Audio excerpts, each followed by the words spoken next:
Selamat untuk kita semua. Selamat Ibu.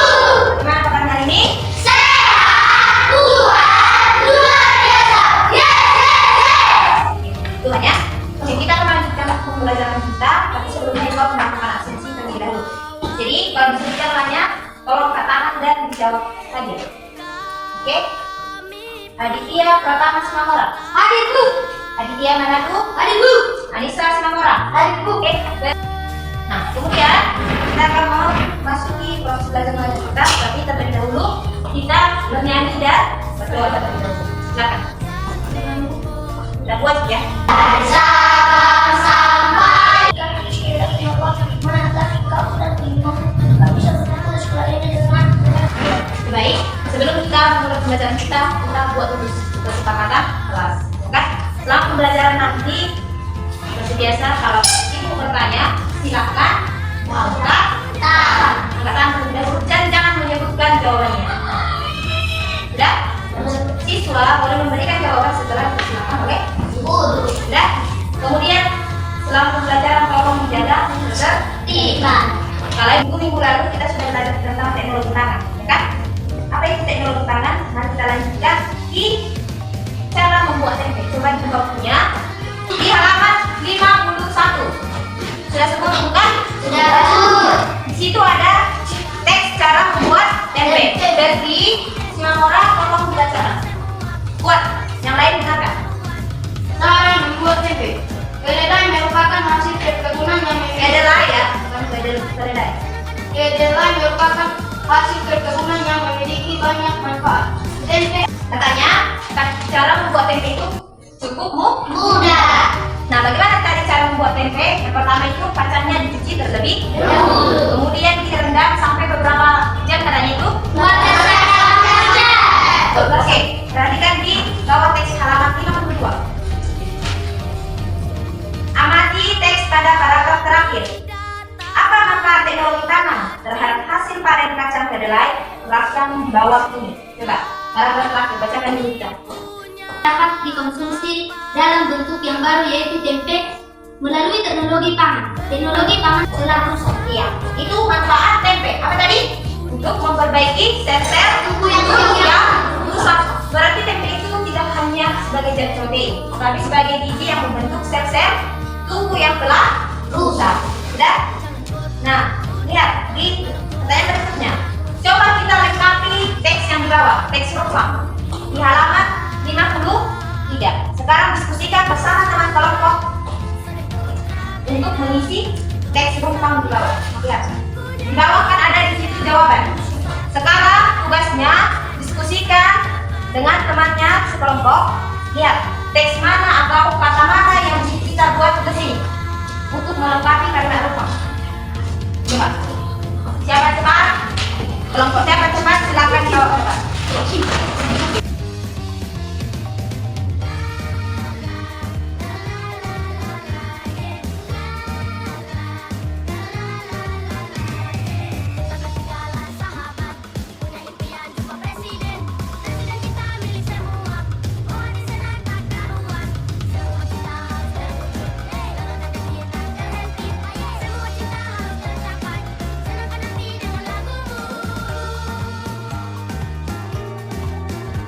Oke, supaya kelompok harimau fokus, kita harus fokus dulu.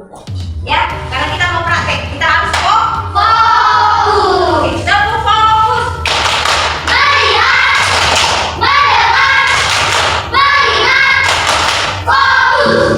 Oke, tadi kita sudah menerangkan bahwa untuk membuat tempe itu kita perlukan air untuk merebus, kan? Nah, bagaimana cara kita menghitung takaran air? Contohnya, kita mau merebus kacang sebanyak 1 kilo, ya kan? Nah, supaya kita tahu takarannya, supaya kita tahu air yang kita butuhkan, kita harus tahu takaran air, ya kan? Untuk 1 kilo kacang kedelai, berapa liter air yang kita perlukan? Nah, di sini ini sudah sediakan air. Ini boleh dikasih ya. Ini 1 teko air, ada berapa gelas air yang ada dalam ini? Kita harus tahu. Nah, 1 teko ini ada berapa air? Coba di sini. Kita 1 orang kelompok satu orang ya.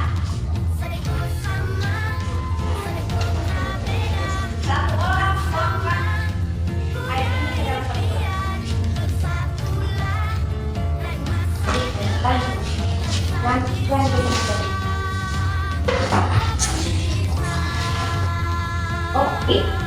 belakang dulu. Oke, berarti bisa kita simpulkan bahwa satu teko air ini berisi 5 gelas air. 5 gelas satuan. Berarti bisa kita simpulkan satu panci ini ada 5 gelas air. Tetapi dengan catatan, lihat, ini kan gelasnya gelas yang kurang normal ya kan? Kalau semisal kita pakai gelas yang kecil, yang lebih kecil, contohnya kurangnya setengah dari gelas ini, maka gelas yang kita perlukan ada berapa? 10. Jadi diingat ya, takaran air itu berbeda-beda tergantung alat yang kita gunakan. Tapi kalau kita menggunakan satuan liter air atau mili air, kita bisa tahu. Contohnya, ibu minta dulu itu, potong minumnya. Udah, ini kita tuangkan dulu. Lihat, ini ada sekitar 440 mili. Kita lihat dulu, 440 mili ini berapa gelas air? Berarti ini ada sekitar 3/4 gelas. Sudah? Di botol minum ini ada berapa? 440 mili. Kita tuangkan ke dalam gelas, ternyata 440 mili air itu sama dengan 1/3/4 gelas. Bisa? Nah, ini kan yang kita bahas adalah menggunakan gelas, ya kan? Coba kita menggunakan liter. Air yang liter. Coba. 1 liter air itu berapa mili? 1 liter berapa mili? 1000 mili.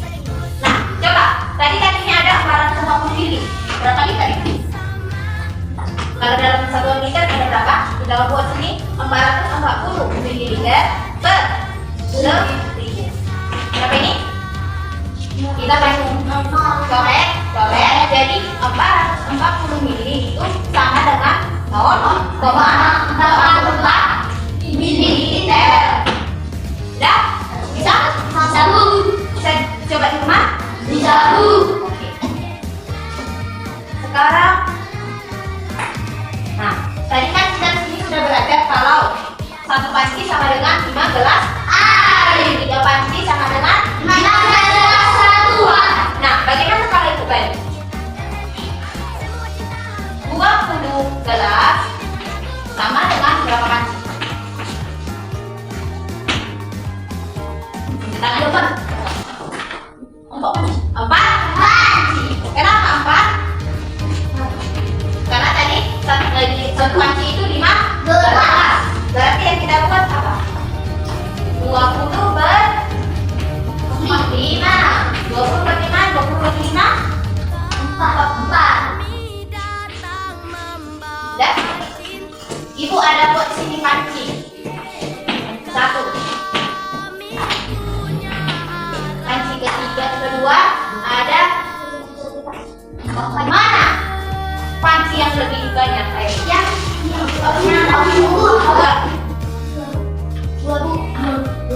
Karena berarti ini penuh atau tidak? Penuh.